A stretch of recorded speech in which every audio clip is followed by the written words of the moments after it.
Shalom saudara, dimanapun saudara berada. Hari ini kita bersyukur kalau kita masih diberikan kesempatan untuk bisa hidup, untuk mengalami berkat Tuhan. Dan saya percaya itu semua hanya karena kasih karunia Tuhan. Dan hari ini saya Jessica Abraham senang sekali mau kembali mengajak saudara semua untuk kita merenungkan sebuah firman yang tentunya akan memberkati kehidupan kita. Tentu di tengah kehidupan yang semakin hari semakin sibuk ini, di tengah tugas-tugas di tempat kerja yang menumpuk, tanggung jawab keluarga yang semakin bertambah, dan berbagai aktivitas yang menyita waktu kita, seringkali kita merasa, 24 jam dalam satu hari itu tidak cukup. Seandainya bisa ada tambahan waktu di tengah kesibukan yang tentunya tidak ada habisnya. Tetapi seringkali ini membuat kita merasa bahwa hidup kita ini monoton, hidup kita ini bosan, membosankan seperti tikus yang berputar dalam roda yang kita ini terus berlari tetapi tidak pernah benar-benar kita merasa maju. Kita bangun di pagi hari menjalani rutinitas yang sama dan ketika malam hari tiba kita merasa lelah dan banyak dari kita yang mungkin merasa hidup kita hampa. Dan kita mulai bertanya, apakah hidup ini hanya seperti ini ya? Bahkan ada peribahasa atau perkataan orang yang bilang, sama seperti orang yang hidup segan, mati tidak mau.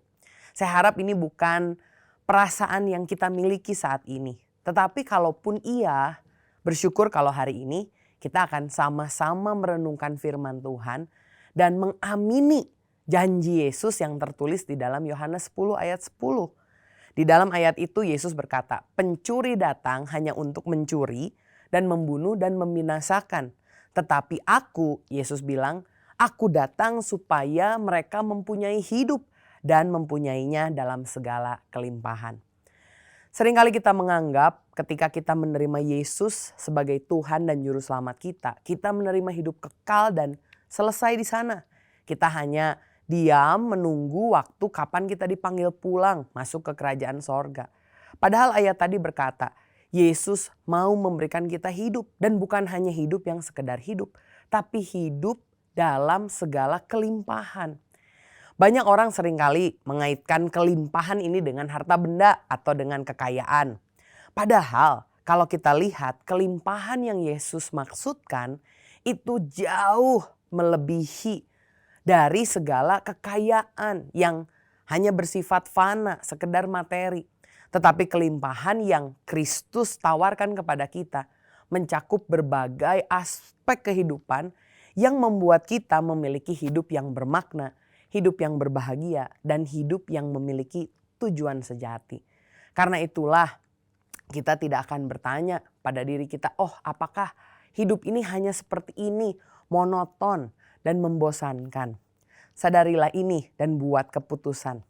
Dan inilah judul dari perenungan kita hari ini. Yaitu sebuah pilihan. Apakah saudara mau terus hidup bosan atau saudara mau hidup dalam terobosan? Saya pernah mendengar sebuah kisah cerita nyata dari seorang yang bernama Frances Jane. Ketika dia masih bayi, beberapa bulan dia mengalami pilek dan peradangan. Dan kita tahu anak-anak kecil biasanya memang sakit dan cenderung ringan. Tetapi pada masa itu karena ada salah prosedur dari dokter yang kita sebut sebagai malpraktek sekarang, dia mengalami kebutaan karena ternyata obat tetes yang diberikan itu terlalu keras untuk anak yang masih bayi. Dan karena itu dia mengalami kebutaan permanen semenjak masih kecil, dan dalam kehidupan butanya itu dia juga harus kehilangan ayahnya yang meninggal ketika dia berusia 6 bulan. Beruntung ibunya Eunice mendidik Frances ini dengan nilai-nilai Kristen. Sehingga meskipun dia buta, dia tidak melihat kebutaannya sebagai takdir yang membuat dia pasrah dan tidak melakukan apa-apa. Tetapi justru kebutaannya ini dia lihat sebagai peluang untuk benar-benar menikmati keindahan Tuhan.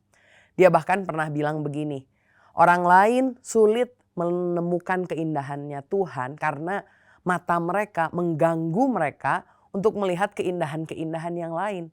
Tapi saya, karena saya tidak bisa melihat, saya hanya bisa berfokus kepada keindahan Tuhan. Bahkan dia bilang, ketika nanti saya sampai di sorga, saya bersyukur karena wajah pertama yang akan saya lihat adalah wajah juru selamat saya.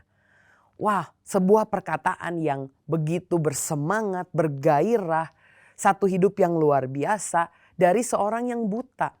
Bahkan gairah hidup ini membuat Frances Jane menulis kira-kira 1.000 puisi dan sampai 8.000 lagu himne yang membuat dia dijuluki sebagai ratu penulis lagu gospel. Namanya lebih terkenal dengan Fanny Crosby. Dan kita tahu beberapa lagunya seperti Pass Me Not, kemudian Blessed Assurance, itu sampai diterjemahkan ke dalam bahasa Indonesia.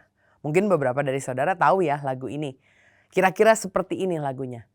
Ku berbahagia, yakin teguh, Yesus abadi kepunyaanku. Aku warisnya, ku ditebus, ciptaan baru, Roh Kudus.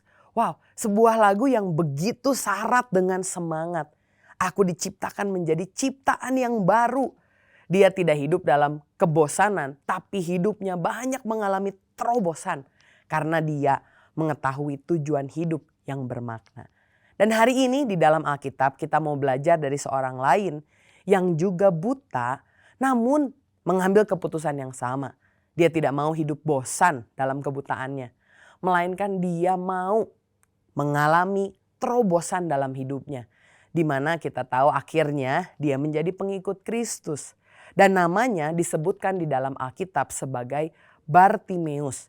Saya bacakan ayat firman Tuhan yang menceritakan kisah bagaimana Bartimeus yang tadinya hidup bosan menjadi pengemis yang buta mengalami hidup yang penuh terobosan. Di dalam Markus 10 ayat 46 sampai 52 diceritakan bagaimana Yesus menyembuhkan Bartimeus. Firman Tuhan berkata, lalu tibalah Yesus dan murid-muridnya di Yeriko. Dan ketika Yesus keluar dari Yeriko bersama-sama dengan muridnya, dari orang-orang banyak yang berbondong-bondong ada seorang pengemis yang buta bernama Bartimeus, anak Timeus, duduk di pinggir jalan. Ketika didengarnya bahwa ia adalah Yesus, orang Nazaret, mulailah ia berseru, Yesus, anak Daud, kasihanilah aku. Banyak orang menegurnya supaya ia diam, namun semakin keras ia berseru, anak Daud, kasihanilah aku. Lalu Yesus berhenti dan berkata, panggillah dia. Mereka memanggil orang buta itu dan berkata kepadanya, kuatkan hatimu, berdirilah, ia memanggil engkau. Lalu ia menanggalkan jubahnya, ia segera berdiri dan pergi mendapatkan Yesus. Tanya Yesus kepadanya, apa yang hendak kau kehendaki supaya aku perbuat bagimu? Jawab orang buta itu, Rabuni, supaya aku dapat melihat. Lalu kata Yesus kepadanya, pergilah, imanmu telah menyelamatkan engkau. Dan pada saat itu juga melihatlah ia, lalu ia mengikut Yesus dalam perjalanannya. Amin. Kalau kita ingat, Yeriko adalah sebuah kota bertembok besar yang pernah dihancurkan Tuhan pada zaman Yosua. Kota ini seringkali menjadi simbol dari nilai-nilai dunia di mana tidak ada kasih, tidak ada keadilan. Walaupun kotanya besar dan sibuk, tetapi orang-orang yang tinggal di sana bukan orang-orang yang memiliki nilai surga.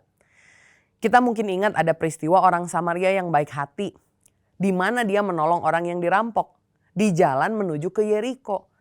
Kita juga mungkin ingat ada seorang kepala pemungut cukai, di mana dia memiliki kantor, tinggal dan bersarang. Zakheus tinggal di Yeriko. Dan disinilah Bartimeus menjadi pengemis. Tetapi dia tidak memilih untuk diam di dalam kebutaannya. Hidup bosan, meminta sedekah dari orang-orang lain yang mungkin tidak punya belas kasihan. Tetapi Bartimeus memilih untuk hidup dalam terobosan. Dan pada akhirnya kita melihat bagaimana Bartimeus yang buta, yang mengemis, diubahkan oleh Tuhan menjadi Bartimeus pengikut Yesus. Mengapa itu bisa terjadi? Saya melihat ada 3 hal yang kita bisa teladani dari kehidupannya Bartimeus. Yang pertama, Bartimeus rindu mengenal Yesus. Markus 10 ayat 46 berkata, "Lalu tibalah Yesus dan murid-muridnya di Yeriko. Dan ketika Yesus keluar dari Yeriko bersama-sama dengan murid-muridnya dan orang banyak yang berbondong-bondong, ada seorang pengemis yang buta bernama Bartimeus, anak Timeus, duduk di pinggir jalan. Ketika didengarnya bahwa orang itu adalah Yesus, orang Nazaret, mulailah ia berseru, 'Yesus anak Daud, kasihanilah aku.' Banyak orang menegur dia supaya dia diam. Namun semakin keras ia berseru, 'Anak Daud, kasihanilah aku.'" Saudara, Bartimeus mungkin buta secara jasmani. Tetapi ayat firman yang kita baca tadi menunjukkan bahwa dia tidak buta secara rohani. Dia berteriak, "Yesus anak Daud."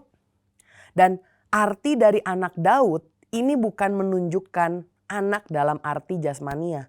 Tetapi dia sedang mengatakan, "Yesus, engkaulah Mesias yang dinubuatkan oleh perjanjian lama sebagai keturunan Daud yang akan menyelamatkan kita."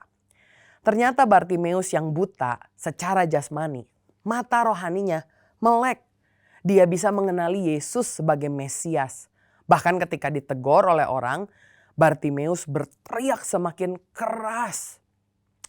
Saya teringat di Alkitab ada kisah seorang yang sedang bekerja di ladang. Ketika dia memacu cangkulnya karena benda yang keras. Dia gali dan dia menemukan ada peti harta berisi harta karun. Dan karena itu bukan ladang miliknya, dia taruh semua, dia timbun lagi ke dalam dan dia pergi untuk menjual semua harta yang dia miliki. Ternak, rumah, kuda, kendaraan. Dan dia pergi untuk membeli ladang yang kelihatannya tidak berharga itu. Orang-orang mulai bilang, "Wah, kamu bodoh, kenapa kamu jual rumah, jual semuanya hanya untuk dapat ladang itu?" Tanpa mereka ketahui bahwa di dalam ladang itu ada harta karun yang begitu besar melebihi seluruh aset yang dia miliki. Karena itu dia mengejarnya. Perumpamaan ini mengingatkan kita bahwa Yesus sebetulnya adalah harta kita yang paling berharga. Dan kesadaran ini membuat kita tidak lagi bosan hidup, tetapi justru rindu hidup dalam terobosan. Mau mencapai makna hidup dan misi yang diberikan oleh Tuhan. Meskipun mungkin banyak orang yang tidak melihat Yesus berharga. Tetapi kita tahu bahwa Yesus adalah harta yang paling berharga. Mengenal Yesus membuat hidup kita juga jadi berharga. Jadi berarti punya tujuan. Sementara mungkin ada orang-orang lain yang melihat kalau kamu jadi murid Yesus, ikut Yesus ke gereja, melayani, gak ada gunanya. Tapi hari ini saya mau menantang saudara. Mari kita tidak hidup bosan, mungkin secara materi kita kaya, tetapi secara rohani kita kehilangan gairah semangat hidup itu. Hari ini jangan biarkan kita dibungkam oleh orang-orang di sekitar kita. Tetapi teladanilah Bartimeus. Dia rindu untuk mengenal Yesus apapun yang dikatakan oleh orang lain. Karena ketika dengan mengenal Yesus, Bartimeus tahu hidupnya menjadi hidup yang berlimpah dan bermakna.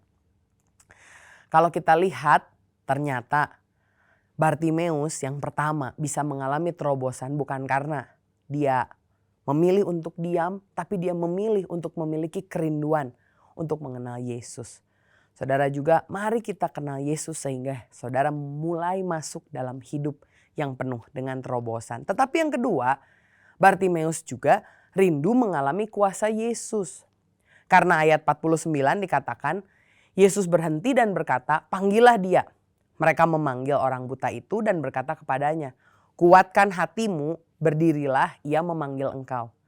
Saudara lihat, orang yang rindu mengenal Yesus, walaupun orang-orang sekelilingnya menentang, ternyata Yesus mendengar seruan doa kita. Yesus selalu mau untuk bertemu dengan kita. Dan karena itulah ketika Yesus menyuruhnya, dikatakan ayat ke-50, ia menanggalkan jubahnya, segera berdiri dan pergi mendapatkan Yesus. Tanya Yesus kepadanya, "Apa yang kau kehendaki supaya aku perbuat bagimu?" Jawab orang buta itu, "Rabuni, supaya aku dapat melihat." Saudara, mengenal Tuhan tidak cukup, tetapi kita harus mengalami. Kalau sekedar kenal, pemikirannya hanya di kepala. Tapi kalau kita mengalami, meresponi, kita benar-benar memiliki hubungan yang nyata dengan Tuhan. Dalam acara 17 Agustusan, biasanya diadakan lomba pengundian door prize. Tiap-tiap orang yang datang biasa diberi kupon dan otomatis masuk dalam pengocokan hadiah. Tapi saudara tahu kan, ketika dikocok, diambil dan diumumkan, nomor 5 dapat hadiah. Kapan orang yang punya kupon nomor 5 itu dapat hadiah? Apakah secara otomatis dia dapat? Tidak, dia harus maju, membawa kupon, ikut aturan, entah itu isi KTP dan dokumen-dokumen yang lain. Apakah karena mengisi data dia menjadi menang? Tidak, dia sudah menang. Tapi karena dia menang, kemenangannya itu membuat dia harus ikut aturan. Dan sebenarnya seperti inilah hubungan antara iman dan perbuatan kita. Kita diselamatkan karena iman. Tetapi karena kita beriman, orang yang beriman tahu dia taat melakukan perintah Tuhan agar kita mengalami pribadi dan mujizatnya. Bukan karena perbuatan kita diselamatkan. Kita diselamatkan karena kasih karunia, karena kita beriman kepada Tuhan. Tetapi setelah beriman kita menjadi orang-orang yang diubahkan. Ketika Bartimeus dipanggil, dikatakan oleh firman Tuhan, ia menanggalkan jubahnya, segera berdiri dan pergi mendapatkan Yesus. Saya teringat Efesus 4 ayat 22 berkata demikian, bahwa kita harus menanggalkan manusia lama dan mengenakan manusia yang baru. Ibaratnya seperti baju yang harus ditanggalkan dan harus dikenakan yang baru. Seperti itulah jubah pengemis yang Bartimeus gunakan, artinya menggambarkan kehidupannya yang lama, identitasnya, kenyamanannya, kemudian dia lepas karena dia mau mengalami Tuhan Yesus. Hari ini ketika Yesus memanggilmu, engkau mungkin sudah mengenal Yesus. Tetapi dalam hidupmu ada manusia lama, kesombongan, kebiasaan, cara pandang yang salah yang menghalangi kita untuk mengalami mujizat. Maukah kita menanggalkannya? Seringkali kita lupa, tidak bisa menerima janji Tuhan karena ketidakpercayaan kita. Kita menganggap kita lebih bisa daripada Tuhan, Tuhan tidak bisa menolong kita. Padahal dengan janji yang Tuhan berikan, panggilan yang Tuhan berikan, aku mau tolong kamu, kamu ayo responi. Maukah kita menanggalkan jubah yang kita miliki, manusia lama, dan maukah kita mengenakan manusia yang baru? Dengar Yesus sudah memanggil kita dan dia rindu untuk kita mengalami kuasanya. Karena itu jangan diam saja. Rindukan untuk mengalami dia dan tanggalkan manusia lama kita. Yang terakhir, kenapa Bartimeus bisa mengalami terobosan hidup? Dia bukan hanya rindu mengenal, dia rindu mengalami, tapi dia juga rindu untuk mengikuti Yesus. Ayat yang ke-52, setelah dia dicelikan matanya, Yesus bilang, "Pergilah, imanmu telah menyelamatkan engkau." Pada saat itu juga melihatlah dia lalu mengikuti Yesus dalam perjalanannya. Ada fakta yang menarik bahwa selama Yesus melayani, Yesus banyak menyembuhkan orang. Tetapi ternyata tidak semua nama orang yang disembuhkan itu dicatat. Ternyata salah satunya yang menarik, ada seorang buta yang disembuhkan oleh Yesus yang tercatat, yaitu Bartimeus. Dan para ahli berpendapat bahwa karena setelah kejadian ini dia benar-benar mengikuti Yesus, nama dia jadi dikenal orang. Artinya dia menjadi saksi hidup dan dari orang-orang yang melihat dia, orang-orang bisa melihat bahwa terobosan hidup bisa terjadi dalam hidup seseorang. Setiap orang yang menerima Yesus diberikan tugas-tugas yang baru yang membuat hidup kita jadi bermakna. Bukan karena kita hidup untuk diri kita sendiri, tetapi kita hidup untuk orang lain juga. Selama menjadi pengemis, Bartimeus hanya duduk dalam kenyamanannya, minta-minta sedekah, dan uang yang dia kumpulkan tentu digunakan untuk dirinya sendiri. Terus rutin setiap hari itu yang terjadi. Hidup yang tanpa makna. Tapi ketika dia bilang, saya tidak mau lagi hidup dalam kebosanan. Saya mau hidup dalam terobosan. Maka dia mulai memanggil Yesus, mengenal Yesus, berteriak, Yesus anak Daud, kasihanilah aku. Dia mulai menanggalkan jubahnya, dia mau rindu mengalami Yesus. Mengubahkan identitasnya yang biasanya menjadi pengemis, yang tidak dikenal orang, yang hanya duduk-duduk saja. Dia tanggalkan semua dan dia mengambil langkah yang signifikan bertemu Yesus. Dan terakhir setelah dia diubahkan, dia mau mengikut Yesus. Ini juga terjadi kepada seorang nelayan dan saudara-saudaranya yang sepanjang malam menangkap ikan, tidak dapat apa-apa. Hidup dalam kebosanan, pagi pergi ke laut, sebarkan jala, menangkap ikan sampai malam, dijual ikannya, besoknya begitu lagi. Hidupnya hanya hidup bagi diri sendiri, berputar-putar di tempat yang sama, tidak punya makna. Tapi satu kali datang seorang yang bernama Yesus dan bilang sama dia, mari ikut aku dan aku akan menjadikan kamu penjala manusia. Dan ketika dia meresponi, dia tinggalkan jalannya, sebagaimana Bartimeus meninggalkan jubahnya dan pergi mengikut Yesus. Semenjak hari itu, hidup Simon Petrus dan teman-temannya menjadi hidup yang bermakna. Karena mereka tidak lagi menghidupi diri untuk diri sendiri, tetapi mereka menghidupi dirinya untuk kemuliaan Tuhan. Siapapun kita dan apapun yang kita lakukan, kita kalau tidak mengenal Yesus, tidak mengalami Yesus, tidak mengikuti Yesus, satu kali kita pasti akan mengalami kebosanan hidup. Ada seorang artis, Russell Brand, yang berkata, saya harap semua orang punya uang yang banyak untuk menyadari bahwa uang itu tidak membawa kebahagiaan. Uang itu tidak menciptakan satu perasaan yang bermakna. Karena memang benar, kebosanan akan ditemukan di luar Yesus. Tapi ketika kita ada dalam Yesus, ada terobosan. Kalau kita rindu mengenal, mengalami, dan mengikut Yesus, kita tidak perlu semua orang jadi pendeta, melayani Tuhan sepenuh waktu, tidak. Tetapi setiap orang bisa jadi pelita. Kita tidak akan hidup dalam gelap, dalam kebosanan, tapi kita hidup menyala, memberikan terobosan ke ruang-ruang yang gelap. Dan bukan untuk kebaikan kita, tetapi untuk kemuliaan Tuhan. Bartimeus yang buta, kini menjadi Bartimeus yang melihat. Bartimeus yang tadinya hidup untuk diri sendiri, hari ini menjadi Bartimeus yang hidup bagi Yesus. Dan saya berdoa, hidup kita yang mungkin kita rasa begini-begini aja, monoton, tidak ada sesuatu yang menggairahkan. Ketika kita mengenal, mengalami, dan mengikuti Yesus, hidup kita diubahkan dan kita menggenapi apa yang Yohanes 10 ayat 10 katakan.